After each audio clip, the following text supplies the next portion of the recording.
الاول کے مہینے کو نبی اکرم صلی اللہ علیہ وآلہ وسلم سے خاص نسبت ہے۔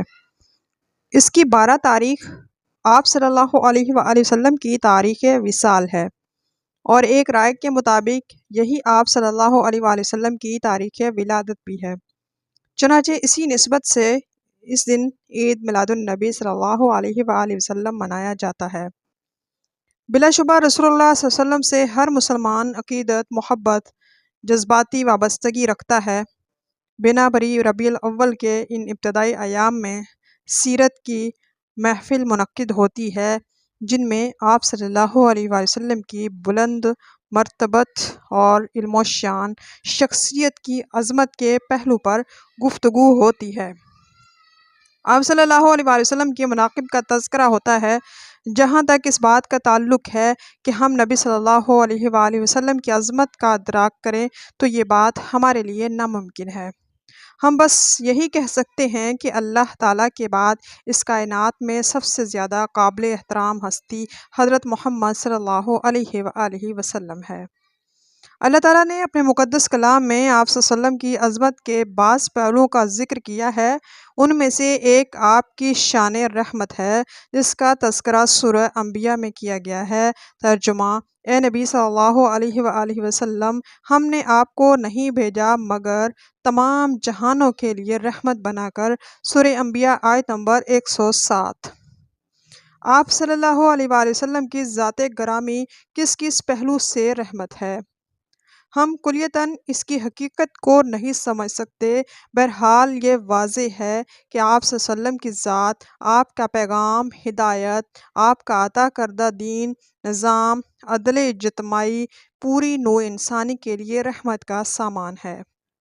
آپ کے ذریعے ہدایت کی جو روشنی پھیلی وہ انسانیت کے ہر طبقے کے لیے مکمل رہنمائی ہے، خواہ وہ بڑے سے بڑا فلسفی، مفکر یا دانشور ہو یا ایک عام انسان، محنت کش ہو یا مزدور۔ سورہ اعراف کی آیت نمبر 156، 157 پوری نوع انسانی کے لیے بلکہ قیامت تک آنے والے انسانوں کے لیے آپ کی رحمت کے بعض اہم پہلوؤں کو نمایاں کیا گیا ہے۔ اس سے پہلے بنی اسرائیل کے استغفار کا ذکر ہے، جس کا پس منظر یہ ہے کہ جب موسیٰ علیہ السلام توریت کی الوداع اور شریعت پانے کی غرض سے کوہ طور پر گئے، آپ صلی اللہ علیہ وآلہ وسلم کے پیچھے قوم نے بچھڑنے کی پرستش شروع کر دی۔ وہ بہت بڑا جرم تھا، چنانچہ اس جرم پر قوم کو سخت سزا دی گئی۔ سزا یہ تھی کہ جن لوگوں نے اس جرم کا ارتکاب کیا تھا، انہی کے عزیزوں اور رشتہ داروں سے انہیں اپنے ہاتھوں سے قتل کیا۔ اس سزا کے بعد اجتماعی استغفار کے لیے حضرت موسیٰ علیہ السلام قوم کے 70 افراد کو لے کر کوہ طور تشریف لے گئے۔ وہاں اللہ سے استغفار ہوا۔ اللہ تعالیٰ نے جواب میں فرمایا: اے میرا عذاب ہے، اسے تو جس مجرم پر چاہتا ہوں نازل کر دیتا ہے، اور میری رحمت ہے اور جس چیز کو شامل ہے۔ مطلب یہ ہے کہ اللہ کی رحمت اپنی جگہ، مگر جنہوں نے خود ہی اپنے آپ کو عذاب الہی کا مستحق بنایا، وہ اس کے عذاب سے بچ نہیں سکیں گے۔ دوسرے لفظوں میں اللہ تعالیٰ فرما رہا ہے: میرا دامن رحمت بڑا وسیع ہے، آؤ میری طرف توجہ کرو، آؤ مجھ سے گناہوں کی مغفرت مانگو، آؤ میرا دامن تھام لو۔ اب اگر کوئی خود انہی سے رجوع نہ کرے جو عملاً طے کر دے میں نے اس کی رحمت سے محروم رہنا ہے، تو ظاہر ہے ایسے ظالم کے لیے اللہ کا عذاب پھیرا نہیں جائے گا۔